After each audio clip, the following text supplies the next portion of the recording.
Prairie Mosaic is funded by the Minnesota Arts and Cultural Heritage Fund with money from the vote of the people of Minnesota on November 4th, 2008, the North Dakota Council on the Arts, and by the members of Prairie Public.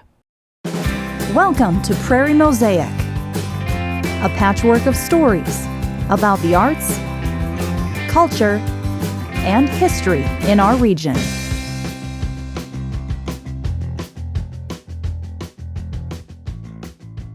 Hi, I'm Barb Gravel. Welcome to Prairie Mosaic. And I'm Andy Garski. Today we're excited to feature two amazing artists from our region. One has perfected the art of decoy making, and the other developed his love for pottery in a high school art class. And one of my favorite stories is on the show today, Andy.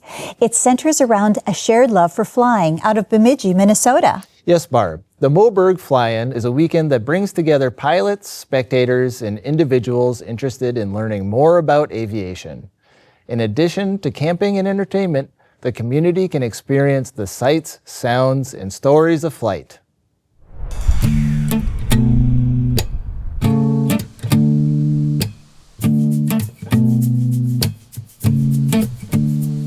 You know, flying is definitely a passion thing. Since I can remember being a little kid, just staring at airplanes, loved airplanes. I got my first airplane ride from a friend of my dad's and remember it like it was yesterday. There's a lot of people that go into aviation for the career, and then you'll find those people that just love the pure joy of flying. We're currently in Bemidji, Minnesota at our Moberg Air Base for our Moberg Fly-In. Our fly-in here is a gathering that gets our EA chapter together and allows people around the state, Minnesota, North Dakota, whoever wants to come in and fly with us. So this would be the 15th year of the Moberg Fly-In. Typically a fly-in is just like a car show. It's just a way to get common interest airplane guys together, whether they can fly to it or drive to it. It's a good time to converse and hang out with fellow pilots and see different airplanes. We've had everything from $4 million Kodiaks come in to experimental one-man Volkswagen-powered ultralights. So the underwing camping is what it means, under the wing. They'll use their wing as their rain cover essentially, and so if it rains, the wing will wash the water away from their tent and stuff. A lot of the older people that started aviation many years ago have stories that you can't believe are true. Their knowledge and experience that they've done in 40 years of flying. It's been a great experience of learning of what they used to do back in the day with no GPS. Now the younger generation is teaching some of the older generation of the new electronics that they have in the aircraft, and makes these flying a lot easier. Our event here, the years that it's been good weather and landed on good times, we've had up to 47 airplanes. Half of them being seaplanes, half of them on wheels, and that's the joy of this location at Moberg Air Base is we have a nice 2,000-foot grass runway, and then we have a mile of lake. It's not too often that there's a grass strip and a water landing at the same place, so it opens up to both wheel aircraft and float aircraft for one single fly-in. So it makes it pretty unique, especially in Minnesota. There's only maybe 2 other airports that have a little bit of water nearby.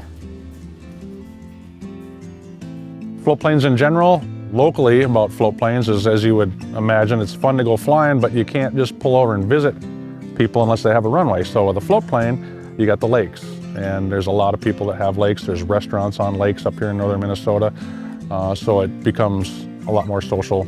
You can go places, visit people, stop. The reason I love float planes, 2 reasons. My family likes to go to Canada, and we have a camp up there, and they're remote, so it takes 5-6 hours to get there on land, where we can be there in less than 2 hours in the plane. And just that freedom of not having to sit in line at the border.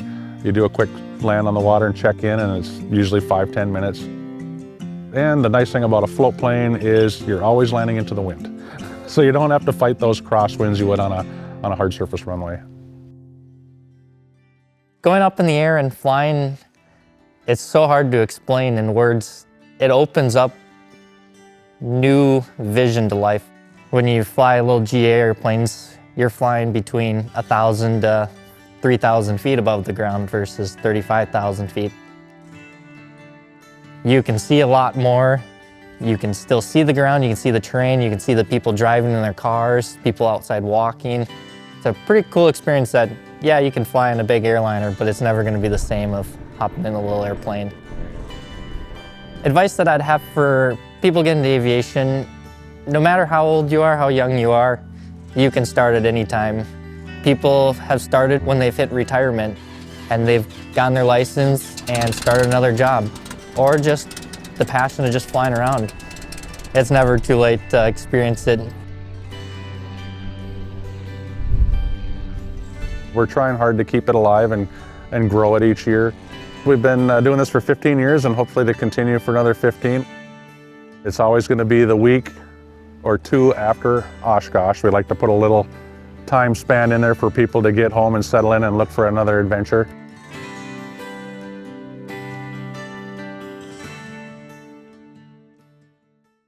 Butch Pavlacky first discovered his love of creating with clay in high school, and after working on the railroad for many years, he got the opportunity to return to his pottery wheel. Now he creates functional pieces like mugs and vases for everyday use out of his studio in Vergas, Minnesota.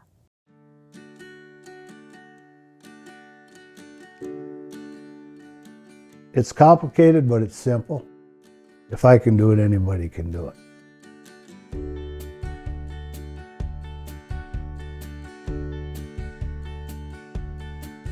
I first got interested in pottery in 71 or 72 at Staples High School. It was something about the wheel. The clay gets in you. I couldn't get enough of it once I did it. I spent all the free time that I could and get in there and do it. And then I went to Bemidji State to study pottery, and school wasn't for me. So I got married, had kids, worked on the railroad, and after about 25 years, I had the opportunity to start again. We started out by doing a few shows, and it was well received and given me incentive to do it more and get better at it. I don't consider myself an artist, I'm a craftsman. I like to make a good, sturdy pot that looks good, yet it will hold up to kitchen use for the functional stuff. This is going to get used as a medium mixing bowl, more than likely, unless somebody grows a flower in it or something. But I like to put this thick rim on them. That way it'll take a little ding in the sink or in the kitchen. It just makes them a little more sturdy. I start with the clay. The more amount of clay you use, the harder it gets. It's about the centering, and you got to have some strength to do it. Form it. Trim it the next day, put on the handles, do whatever you have to do. Then it goes on a drying rack. Once it's on the drying rack, you don't have to worry about it. You can leave it there for a year if you want to. Usually it's 2-3 weeks, and then it's fired. We're waxing the bottom with paraffin wax to repel the glaze when we dip them. Otherwise, if that's glazed, it will stay attached to this shelf when it turns to glass. The art part probably comes in with the glazing. It's basically sand mixed with water. And when you dip a bisque-fired pot into it, the water sucks into the pot and it leaves like a coating of sand on the outside. And when you fire it to 2230 degrees, it turns to glass. So it's waterproof and usable. The clay I use will only take up to a certain temperature and starts doing weird stuff. It'll bloat or pinhole. There's all kinds of little problems that come out when you push your stuff higher than it's supposed to be.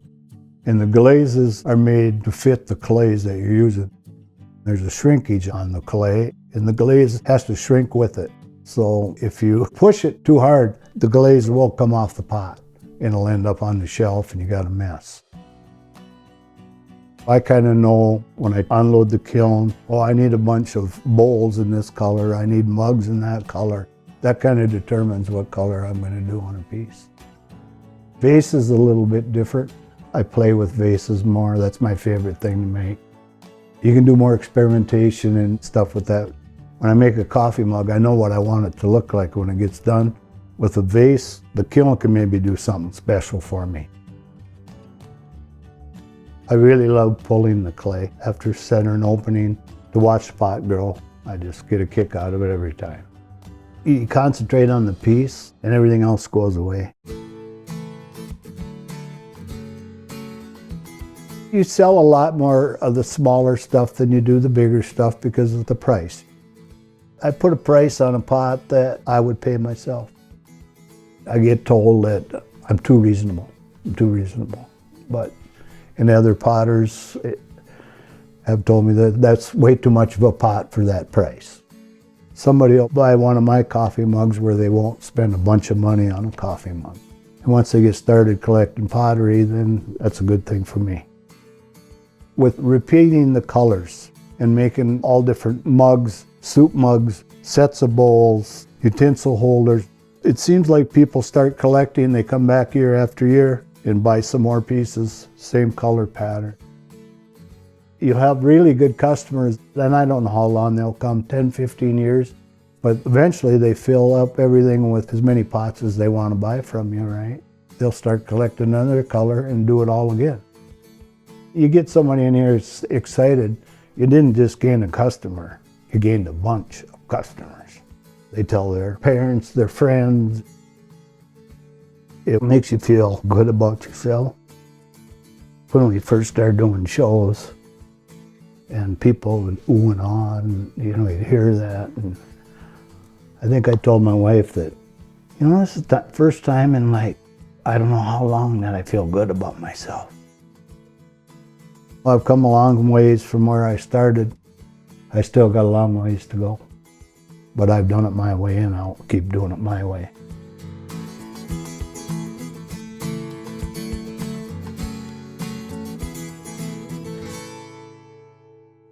Woodcarver Joel Huener is maintaining the tradition of handmade duck decoys. Each decoy begins as a simple piece of wood and is slowly transformed through carving, sanding, and painting. The process takes patience, precision, and a deep appreciation for waterfowl and the region's outdoor heritage.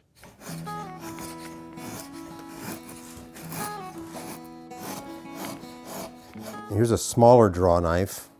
Pulls off those nice curls of cedar that are so satisfying.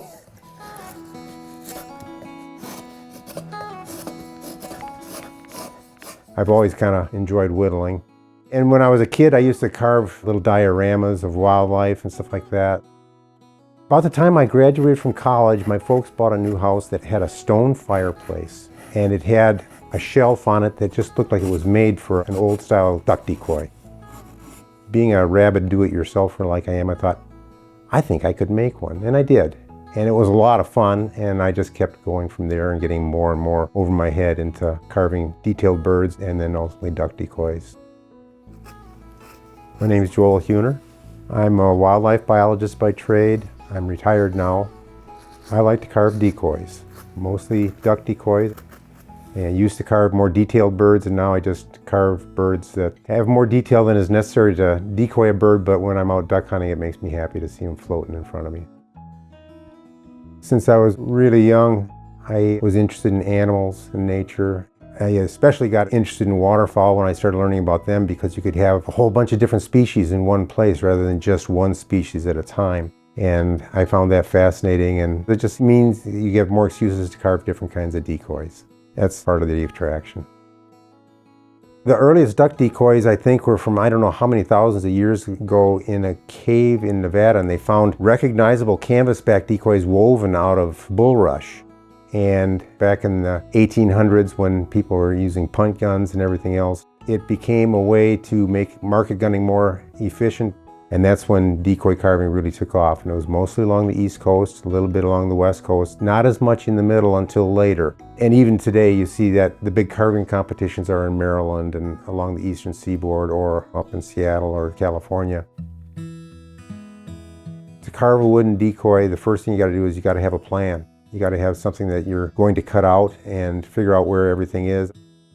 I've got a whole notebook full of plans of birds that I've carved in the past, some of which I like, some of which I think I've grown beyond, and I won't repeat that pattern. If they're going to be working birds, you got to be cognizant of the grain of the wood, because you want the grain running along areas where the wood is thin. So you want it running along the bill. You want it running along the tail feathers. On carving heads, I typically carve them out of basswood. Basswood is a very even-grained wood. It takes detail well. The bodies I do out of northern white cedar. I will cut out a block in 2 pieces and lag bolt them together. A real hazard that beginning carvers have is they're reluctant to take off too much wood. And so they end up with kind of a square profile block. And of course, that's not natural. The bird is round. And what I do is sketch in high points that I want to round to, and also sketch in a water line. Here comes one of the funner parts of carving a decoy, and that is using a draw knife. I rough carve them to get to the approximate shape. Then take those 2 pieces apart and hollow them out from the inside and then glue them together. So I've got a hollow bird, and then I give them an oak keel that's weighted internally with lead. What I want to end up with is a decoy that's self-righting, which means you can throw it out and it'll turn right side up. It won't float on its side or float upside down. And once you got it all glued up and glued together, varnish them, base coats, and then finish coats of paint. I paint in acrylics. There is some drying time, but nothing near what there is with oils. On the other hand, you have to use some special techniques to try and blend things with acrylics that you don't have to do with oils. And you can just hit the medium value for that color and that'll be fine for a working decoy, but it's more fun if they actually look more like a real bird, and so it's fun to monkey with vermiculation. Vermiculation is very fine wavy lines on feathers. On dabbling ducks, only the drakes have it. The hens don't have vermiculated feathers. It's a way to tell birds apart when you've got them in hand.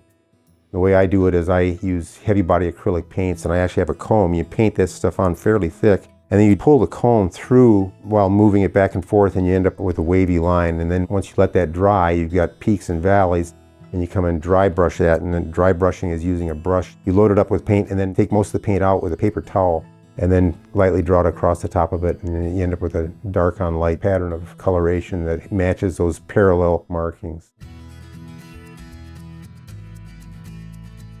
These are a couple of the bags of my working birds. In this case, we have the mallard bag and then one with redheads and canvasbacks. I enjoy hunting over detailed birds. And you know, even when the duck hunting is really good, you're not shooting the whole time. You're sitting there watching birds float, and they look good in the bag. I've been hunting for years. I got some that have hunted for over 40 seasons. I've got a few decoys that, like, I have the ashes for my first and second lab inside, so they get to keep hunting with me. It's a little bit more work, but it's worth it. I probably do a dozen in a year. I could, do more, but right now that's about what I'm comfortable with. And ultimately, I'm carving most of my birds to go float out in the marsh and go duck hunting with. And that gives me satisfaction. When you've got birds working the blocks and they're the species that you carved, that's pretty gratifying.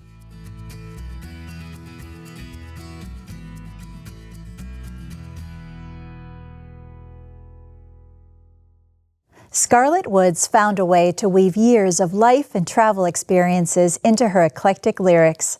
Her go-to musical genres are Americana, jazz, and rock and roll, and she stopped by our studio to give us an in-person performance.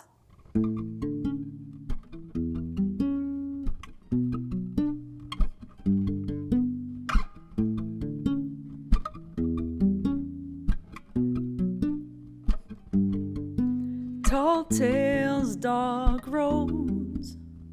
The way is never what it seems. A blind man walks alive, choosing steps he'll never see. Higher tides rolling in. A tree is worth more dead than alive. A digital world of lies, praising greed as the bottom line.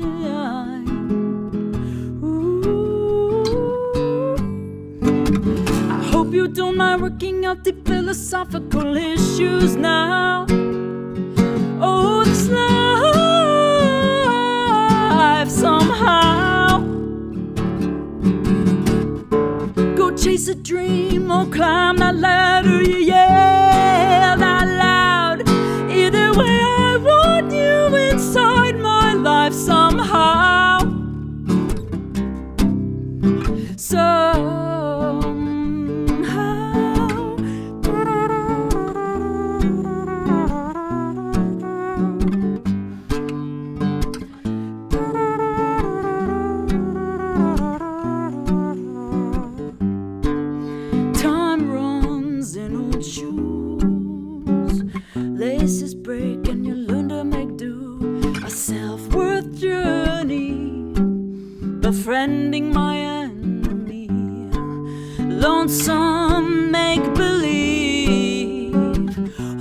willing hands, not a blue lit screen. Breathing every chance that reminds you of what's real.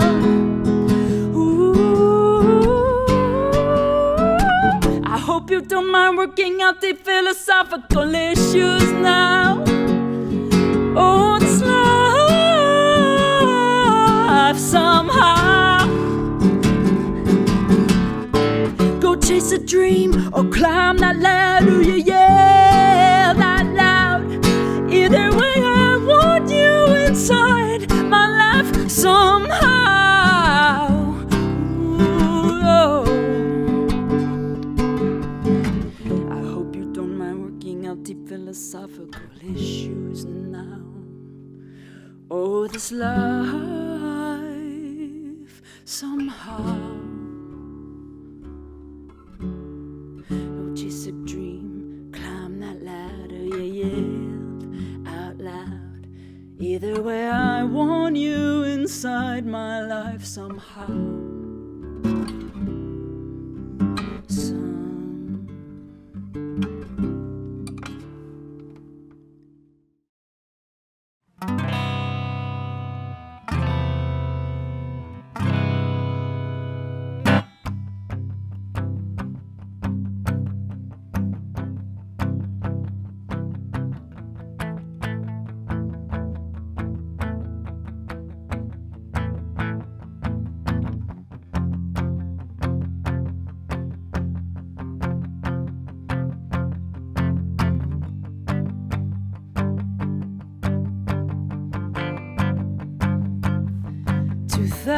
Miles away from home, sitting on a Portland porch alone.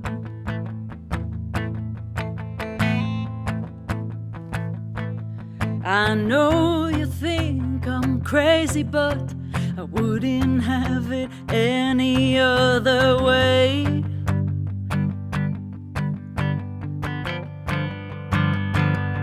I know this world is full of fear, but I just need to feel you in your bed.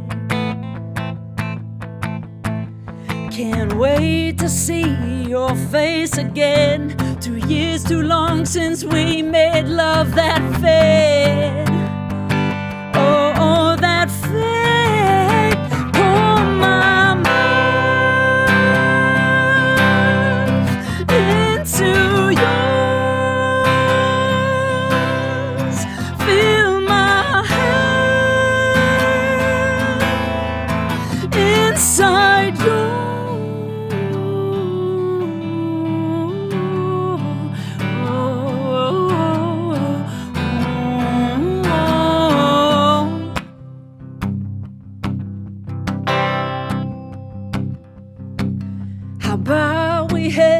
Out to the coast. She's been such a long time, good old friend. They say this place would be the last, the human race would have their resting place.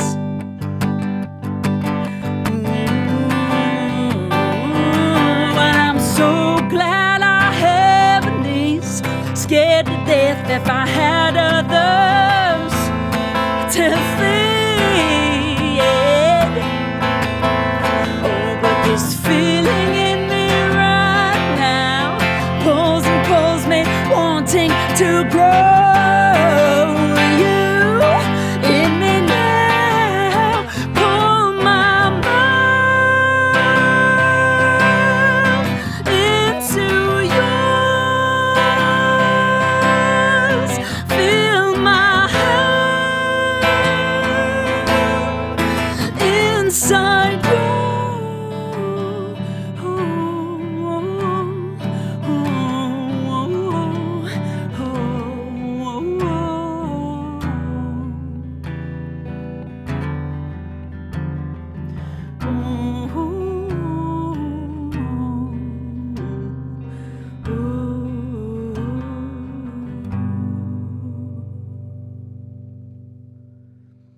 If you know of an artist, a topic, or an organization in our region that you think might make for an interesting segment, please contact us at prairiemosaic@prairiepublic.org. You can stream this and other episodes of Prairie Mosaic online and follow Prairie Public on social media for more content and updates. I'm Barb Gravel. And I'm Andy Garski. Thank you for joining us for another edition of Prairie Mosaic.